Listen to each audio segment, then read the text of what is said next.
안녕하세요. 개 아토피 클리닉 TV 박정무 수의사입니다. 새해 복 많이 받으십시오. 너도 인사. 새해 복 많이 받으세요.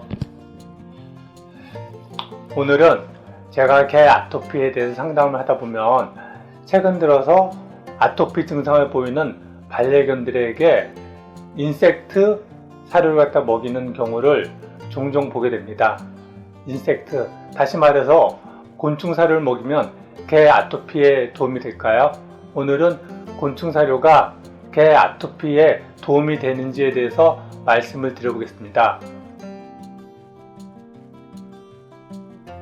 곤충 사료는 장수풍뎅이 아니면 흰 점박꽃무지의 애벌레 또는 미러미라하고 불리는 갈색 거저지 곤충으로 사료를 만듭니다. 이렇게 곤충으로 만들어진 사료에 대해서 특별히 아토피에 도움이 될 거라고 생각을 하시는데, 먼저 곤충 사료가 왜 만들어졌는지에 대해서 이해를 할 필요가 있습니다. 곤충 사료가 만들어진 것은 개 아토피를 치료하기 위해서 특별히 만들어진 그런 사료가 아닙니다. 곤충 사료가 만들어진 것은 먼저 곤충 산업에 대해서 이해를 하는 게 좋습니다. 우리 인류가 당면한 문제 중에 하나는 인구 문제입니다. 2021년 현재 세계 인구는 78억을 넘어섰습니다. 그리고 또 2050년이면 100억이 넘어갈 거라고 추측하고 있습니다. 이렇게 늘어난 인구가 먹고 살 식량난이 대두되고, 이 식량난을 해결할 방법 중에 하나로 곤충이 각광을 받고 있습니다. 그것은 소 같은 경우 1kg의 쇠고기를 얻기 위해 10kg 정도의 곡물이 필요하고, 돼지는 5kg, 그리고 닭은 2kg 정도의 곡물이 필요합니다. 그거에 비해서 곤충은 1.5kg 정도만 있어도 되기 때문에 사료 효율이 높고, 그리고 현재 공장식 축산으로 사육되는 가축들은 악취와 또 배설물로 인해서 환경 문제를 유발하고 있습니다.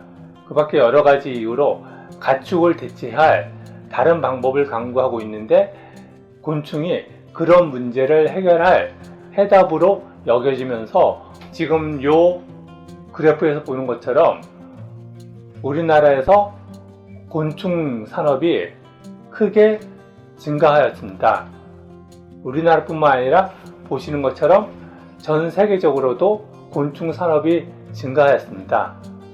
문제는 이렇게 증가한 곤충들을 어디에 사용할 것인가 하는 부분입니다. 거기서 가장 첫 번째로 사용하는 데가 가축 사료입니다. 다시 말해서 지금 판매되고 있는 반려견용 곤충 사료는 반려견의 아토피나 그런 증상을 개선하기 위해서 생산된 것이 아니라 많은 곤충이 사육되고 있고, 그리고 그 곤충을 소모할 시장이 필요했기 때문에 그 중에 하나로 곤충을 이용한 사료들이 만들어진 것입니다. 그리고 제가 예전에 단백질이 반려견의 아토피를 유발하는가에 대한 영상에서 말씀드렸던 것처럼 반려견의 아토피는 단백질에 의해서 발생하는 것이 아닙니다. 따라서 닭고기나 오리고기나 그런 단백질원을 토끼, 캥거루, 그리고 더 나아가서 곤충과 같은 재료로 바꾼다고 해서 아토피가 개선되지는 않습니다. 물론 간혹 가다가 닭고기나 오리고기, 돼지고기 그런 것에 대해서 알러지 반응을 보이는 개들도 있습니다. 근데 그 비율은 극히 소수입니다. 대부분의 개 아토피는 단백질 때문에 발생하는 것이 아니고, 따라서 단백질을 가수분해한 사료나 아니면 단백질원을 닭이나 오리에서 곤충으로 바꾼다고 하여 아토피 상태가 개선되어지지는 않습니다.